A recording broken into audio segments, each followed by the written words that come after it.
बिस्मिल्लाहिर्रहमानिर्रहीम।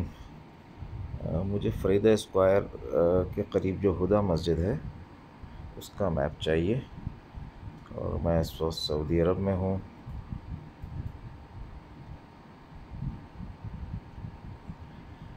फ़रीदा स्क्वायर को सर्च करते हैं, ये फ़रीदा स्क्वायर आ गया।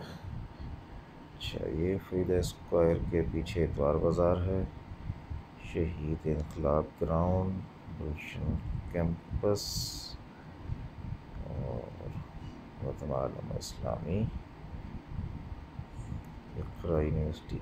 ये है जामे मस्जिद हुदा।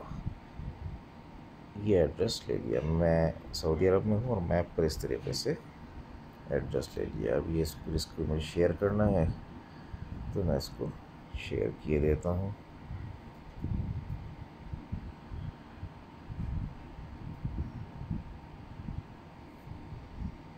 ये हो गई जामे मस्जिद हुदा।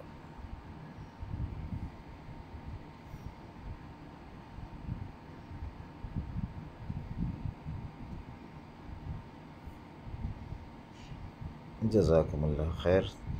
Thanks for watching. अस्सलामु अलैकुम वरहमतुल्लाहि वबरकातुहू।